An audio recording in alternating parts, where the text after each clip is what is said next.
सभी साथियों को नमस्कार। आप सभी का हमारे YouTube चैनल E2 ज्ञान अकेडमी में बहुत बहुत स्वागत है।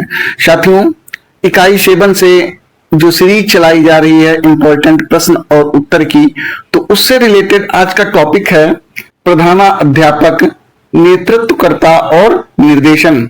बहुत ही इंपॉर्टेंट क्वेश्चंस को रखा गया है इस क्लास में। चलिए शुरू करते हैं। पहला प्रश्न, विद्यालय में प्रधानाध्यापक के नेतृत्व की सर्वाधिक उपयुक्त विशेषता क्या है? विद्यालय में प्रधानाध्यापक के नेतृत्व की सर्वाधिक उपयुक्त विशेषता क्या है? तो इसके ऑप्शन है केवल आदेश देना, केवल अनुशासन बनाए रखना, सामूहिक प्रयासों को विद्यालय के लक्ष्यों की ओर निर्देशित करना, सभी निर्णय स्वयं लेना। तो इसका राइट आंसर हो जाएगा सी, सामूहिक प्रयासों को विद्यालय के लक्ष्यों की ओर निर्देशित करना।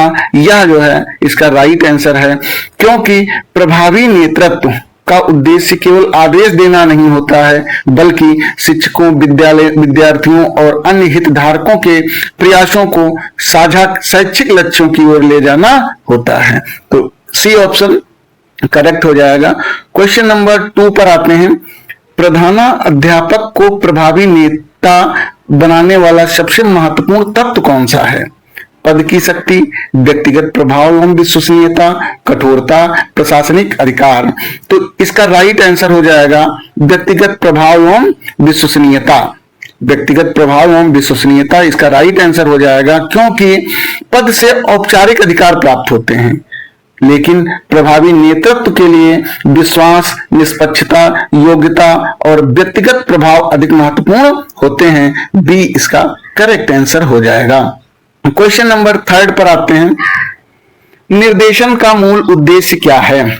कर्मचारियों को नियंत्रित करना, कार्य को निर्धारित दिशा में प्रभावी ढंग से संपन्न कराना, कर्मचारियों पर दंड लगाना, केवल नियमों का पालन करना।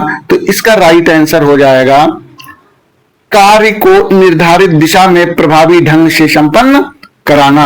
कार्य को निर्धारित दिशा में प्रभावी ढंग से संपन्न कराना, ये राइट आंसर हो जाएगा, क्योंकि निर्देशन वह प्रक्रिया है जिसके माध्यम से कर्मचारियों को कार्य करने के लिए मार्गदर्शन, प्रेरणा, आदेश और आवश्यक सहायता प्रदान की जाती है। इसलिए इसका राइट आंसर बी हो जाएगा। क्वेश्चन नंबर 4 पर आते हैं। प्रधानाध्यापक द्वारा शिक्षक को कार्य करने की विधि समझाना किसका उदाहरण है? नियंत्रण, निर्देशन, मूल्यांकन, संगठन। तो इसका राइट आंसर हो जाएगा निर्देशन। राइट आंसर क्या हो जाएगा? निर्देशन हो जाएगा, क्योंकि कार्य की विधि, प्रक्रिया और अपेक्षित परिणाम समझाना निर्देशन के प्रमुख कार्य होते हैं या निर्देशन के प्रमुख भाग होते हैं। इसलिए B is correct of this question. Question number 5 पर आते हैं। लोकतांत्रिक नेतृत्व में प्रधानाध्यापक की भूमिका कैसी होती है? निरंकुश, सहभागी, निष्क्रिय, पूर्णता नियंत्रक। तो इसका राइट आंसर हो जाएगा सहभागी। क्या होगा? सहभागी होगा, क्योंकि लोकतांत्रिक नेतृत्व में निर्णय निर्माण में संबंधित सदस्यों की सहभागिता को महत्व दिया जाता है। एक बार पुनः बता दें कि लोकतांत्रिक नेतृत्व में निर्णय निर्माण में संबंधित सदस्यों की सहभागिता को महत्व दिया जाता है। इसलिए इसका राइट आंसर बी हो जाएगा, करेक्ट आंसर। अब आते हैं क्वेश्चन नंबर 6 पर। यदि प्रधानाध्यापक प्रत्येक निर्णय स्वयं लेता है और शिक्षकों की राय को महत्व नहीं देता, तो यह किस नेतृत्व शैली का उदाहरण है? लोकतांत्रिक, स्वतंत्रतावादी, निरंकुश, सहभागी। तो इसका राइट आंसर हो जाएगा सी, निरंकुश। क्या हो जाएगा? निरंकुश, क्योंकि नेतृत्व में निर्णय लेने की शक्ति मुख्यतः नेता के पास केंद्रित रहती है। तो यह नेता के पास केंद्रित रहती है, ना कि एक प्रधानाध्यापक के पास केंद्रित है। इसलिए सी ऑप्शन इसका राइट हो जाएगा। फिर उसको निरंकुश कहेंगे। क्या कहेंगे? निरंकुश, जिसके ऊपर कोई अंकुश ना हो। नेक्स्ट क्वेश्चन पर आते हैं। क्वेश्चन नंबर 7, लीडरशिप और डायरेक्शन के प्रमुख अंतर क्या हैं? लीडरशिप और डायरेक्शन के प्रमुख अंतर क्या हैं? दोनों पूर्णतः समान हैं। नेतृत्व प्रभाव एवं प्रेरणा पर अधिक बल देता है, निर्देशन कार्य की दिशा एवं मार्गदर्शन पर। निर्देशन में कोई मार्गदर्शन नहीं होता, नेतृत्व केवल प्रशासनिक प्रक्रिया है। तो इसका राइट आंसर क्या हो जाएगा? 7 का राइट आंसर हो जाएगा बी, नेतृत्व प्रभाव एवं प्रेरणा पर अधिक बल देता है, निर्देशन कार्य की दिशा एवं मार्गदर्शन पर बल देता है। तो ये लीडरशिप और डायरेक्शन में क्या अंतर है यहाँ पे स्पष्ट हो जाता है। नेतृत्व लोगों को प्रभावित एवं प्रेरित करता रहता है, जबकि निर्देशन उन्हें कार्य की स्पष्ट दिशा और मार्गदर्शन प्रदान करता है। B is correct answer. Question number 1 पर आते हैं। प्रधानाध्यापक द्वारा शिक्षकों को उनके कार्य के लिए प्रोत्साहित करना किस निर्देशन तत्व से संबंधित है? प्रेरणा, नियंत्रण, दंड, निरीक्षण। तो क्वेश्चन नंबर 1 का राइट आंसर हो जाएगा प्रेरणा। प्रेरणा कर्मचारियों में कार्य के प्रति उत्साह और सकारात्मक अभिवृत्ति उत्पन्न करती है, इसलिए A option is right of this question. Question number 9 पर आते हैं। प्रभावी निर्देशन की पहली आवश्यकता क्या मानी जा सकती है? तो अस्पष्ट आदेश, स्पष्ट उद्देश्य, कठोर दंड, अधिक नियम। तो इसका राइट आंसर हो जाएगा स्पष्ट उद्देश्य। क्या हो जाएगा? स्पष्ट उद्देश्य हो जाएगा, क्योंकि जब उद्देश्य स्पष्ट होते हैं या होता है तभी कर्मचारी यह समझ पाते हैं कि उन्हें क्या और किस दिशा में कार्य करना है। तो बी आंसर इसका राइट हो जाएगा। क्वेश्चन नंबर 10 पर आते हैं। प्रधानाध्यापक का शिक्षकों के साथ दो तरफा संवाद किस नेतृत्व गुण को दर्शाता है? संचार कौशल, कठोरता, केंद्रीकरण, औपचारिकता। तो 10 का आंसर हो जाएगा ए, संचार कौशल। क्या हो जाएगा? संचार कौशल, या इसका राइट आंसर हो जाएगा। और उचित व्यक्ति को उचित कार्य सौंपना, उचित व्यक्ति को उचित कार्य सौंपना कार्य विभाजन है, तथा अधिकार सहित जिम्मेदारी सौंपना प्रत्यायोजन कहलाता है। तो इस तरीके से समझ में आ गया होगा कि प्रधानाध्यापक शिक्षकों के साथ दो तरफा संवाद किस नेतृत्व गुण को दर्शाता है। तो यह संचार कौशल गुण को अधिक प्रभावी ढंग से दर्शाता है। प्रभावी नेता केवल आदेश ही नहीं देता है, बल्कि सुनता भी है और दो तरफा संचार, विश्वास और सहयोग को भी बढ़ाता रहता है। तो ये क्लियर हो जाता है कि यहाँ पर ए ऑप्शन करेक्ट है। नेक्स्ट क्वेश्चन पर आते हैं। Question number 11। प्रधानाचार्य यदि शिक्षक की कार्यक्षमता के अनुसार उसे जिम्मेदारी सौंपता है तो यह किसका उदाहरण है?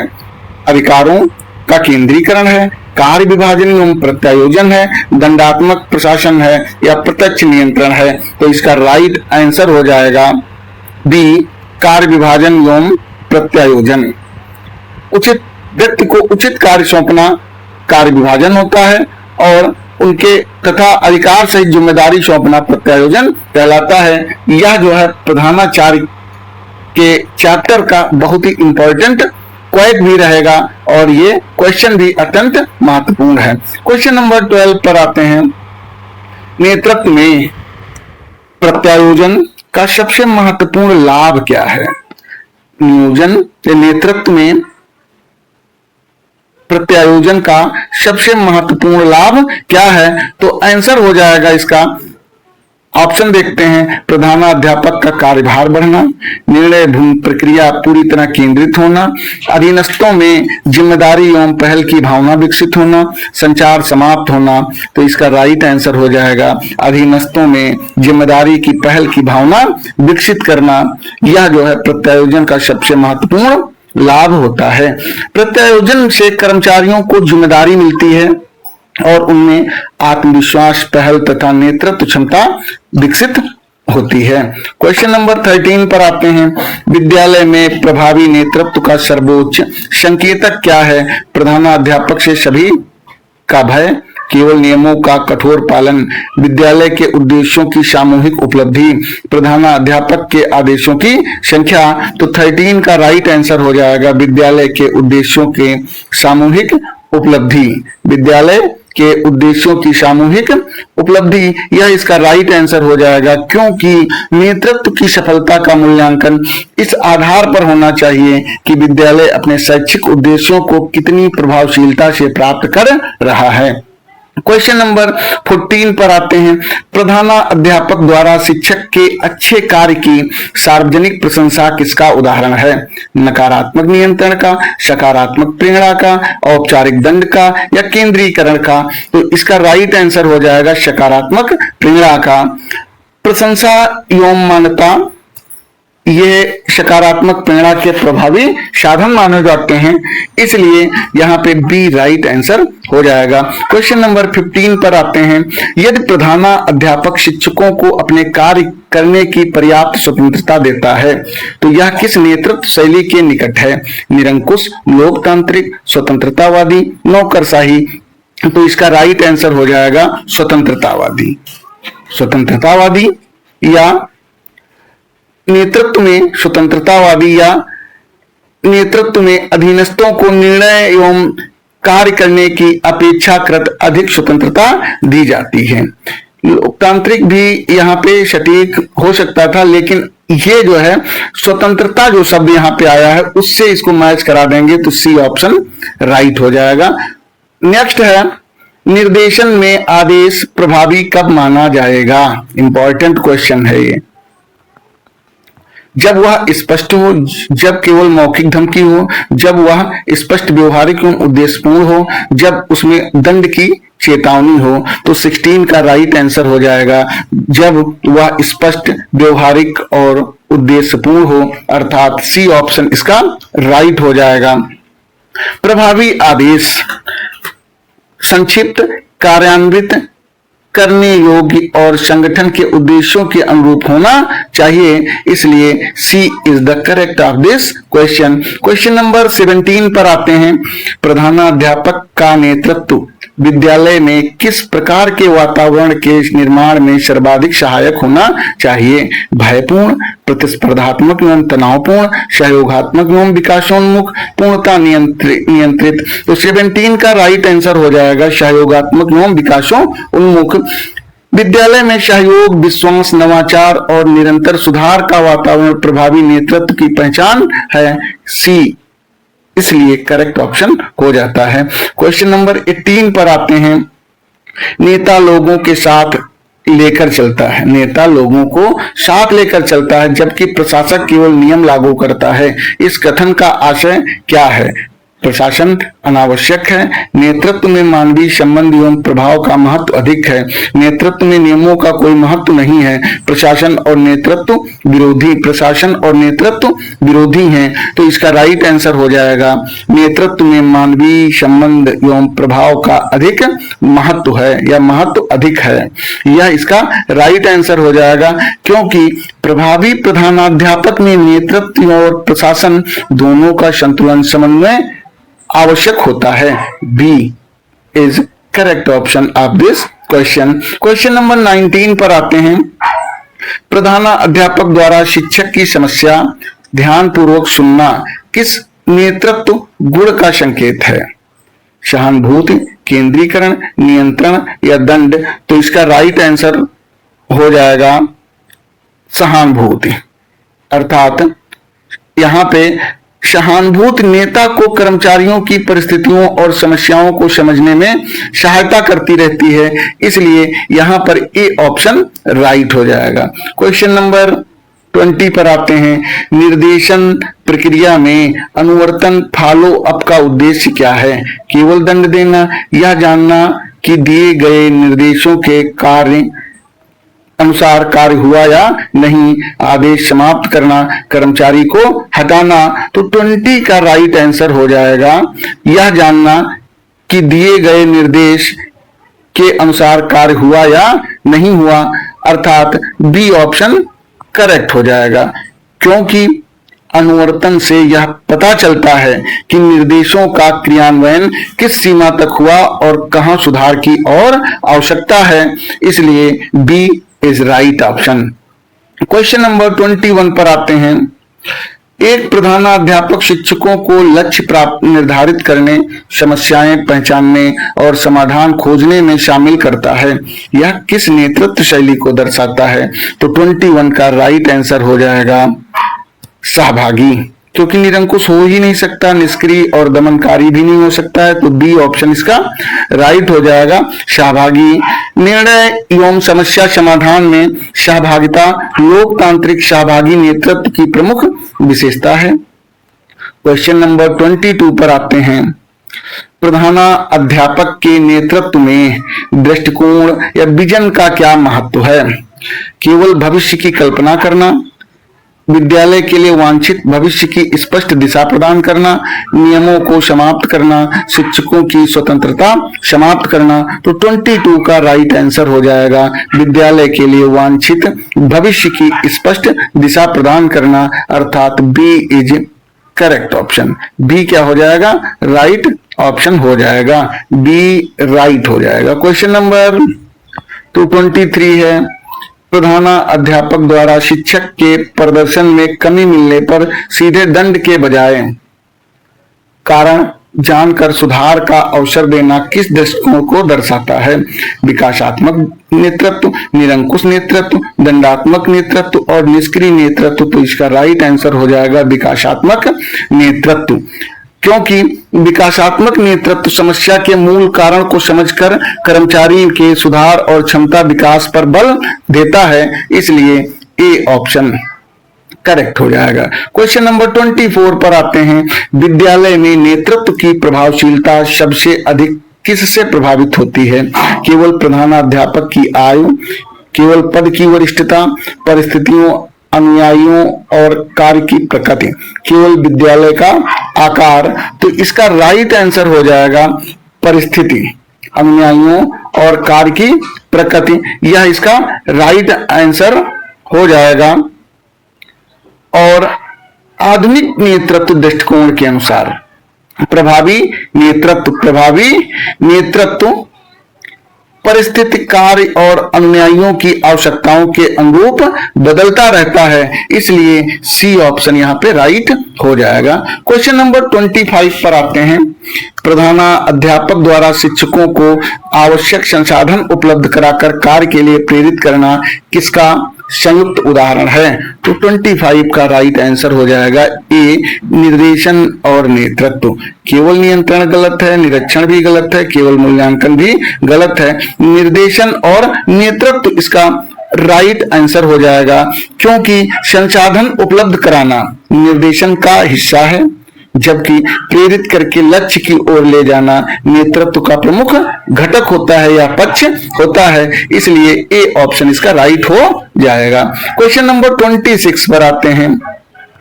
विद्यालयी नेतृत्व में संचार का प्रमुख कार्य क्या है? केवल आदेश प्रसारित करना, सूचना, विचार और भावनाओं को प्रभावी आदान प्रदान करना, केवल शिकायतें सुनना, केवल लिखित पत्र जारी करना। तो 26 का राइट आंसर हो जाएगा बी सूचना, विचार और भावनाओं का प्रभावी आदान प्रदान करना। B is correct answer of this question. प्रभावी संचार में सूचना का आदान प्रदान ही नहीं बल्कि समझ, प्रतिक्रिया और पारस्परिक सहयोग भी शामिल होता है। क्वेश्चन नंबर 27 पर आते हैं। यदि प्रधानाचार्य सभी शिक्षकों को समान नियमों के से नहीं बल्कि परिस्थिति के अनुसार अलग अलग सहयोग देता है तो यह किस सिद्धांत के अधिक निकट है? परिस्थिति जन नेतृत्व, निरंकुश नेतृत्व, यांत्रिक नेतृत्व और पूर्व केंद्रीकरण नेतृत्व। तो 27 का राइट आंसर हो जाएगा ए परिस्थिति जन नेतृत्व। परिस्थिति जन नेतृत्व, क्योंकि परिस्थिति जन नेतृत्व में नेतृत्व व्यवहार परिस्थिति और संबंधित व्यक्ति की आवश्यकताओं के अनुसार बदला जाता है, इसलिए ए करेक्ट है। क्वेश्चन नंबर 28 पर आते हैं। प्रधानाध्यापक के लिए सबसे प्रभावी नेतृत्व व्यवहार कौन सा है? प्रत्येक छोटी समस्या में हस्तक्षेप करना, केवल गलतियां खोजते रहना, उचित दिशा देकर कर्मचारियों को सक्षम बनाना, सभी कार्य स्वयं करना। तो 28 का राइट आंसर हो जाएगा सी उचित दिशा देकर कर्मचारियों को सक्षम बनाना। यह इसका राइट आंसर हो जाएगा, क्योंकि प्रभावी नेता कर्मचारियों को सक्षम बनाता है, आवश्यक दिशा देता है और उन्हें अपनी क्षमता का उपयोग करने का अवसर भी प्रदान करता है। तो सी आंसर राइट हो जाएगा। क्वेश्चन नंबर 29 पर आते हैं। निर्देशन की प्रक्रिया में प्रतिपुष्टि या फीडबैक क्यों आवश्यक है? 29 का यह भी इंपॉर्टेंट क्वेश्चन है, नोट कर दें यहाँ पे, इंपॉर्टेंट है। इससे केवल आलोचना की जाती है, इससे कार्य की प्रगति और सुधार की आवश्यकता ज्ञात होती है, इससे आदेशों की संख्या बढ़ती है, इससे नियंत्रण समाप्त हो जाता है। तो 29 का राइट आंसर हो जाएगा बी। इससे कार्य की प्रगति और सुधार की आवश्यकता ज्ञात होती है। अब आते हैं क्वेश्चन नंबर 30 पर, और अंतिम शायद क्वेश्चन है ये। प्रधानाध्यापक को एक प्रभावी नेतृत्वकर्ता और निर्देशक के रूप में परिभाषित करने वाला सर्वाधिक समग्र कथन कौन सा है? वह विद्यालय में केवल नियमों का पालन कराता है, वह केवल शिक्षकों को आदेश देता है, वह विद्यालय के मानवीय एवं भौतिक संसाधनों को समन्वित कर प्रेरित एवं निर्देशित करके शैक्षिक उद्देश्यों की प्राप्ति कराता है, और अंतिम विकल्प है या डी विकल्प है, वह विद्यालय के सभी कार्य स्वयं करता है। तो 30 का अर्थात 30 का राइट आंसर हो जाएगा सी। वह विद्यालय के मानवीय एवं भौतिक संसाधनों को समन्वित कर प्रेरित एवं निर्देशित करके शैक्षिक उद्देश्यों की प्राप्ति करता है, क्योंकि प्रधानाध्यापक का वास्तविक नेतृत्व केवल प्रशासनिक आदेशों तक सीमित नहीं होता है। वह योजना, संगठन, निर्देशन, प्रेरणा, समन्वय, संचार, प्रत्यायोजन और मूल्यांकन के माध्यम से विद्यालय को उसके शैक्षिक उद्देश्यों की ओर ले जाता है। इसलिए सी ऑप्शन इसका राइट हो जाएगा। और ये इंपॉर्टेंट क्वेश्चंस भी थे। तो सिलेबस के अकॉर्डिंग यदि आप लोग पढ़ना चाहते हैं तो यहाँ पर इस YouTube चैनल पर आप लोग बने रहिए, क्योंकि जो सिलेबस प्रोवाइड किया गया है उसके अनुसार आप लोगों को क्लासेस उपलब्ध कराई जाती हैं। धन्यवाद, नमस्कार, मिलेंगे नेक्स्ट वीडियो में। तब तक के लिए जय हिंद, जय भारत।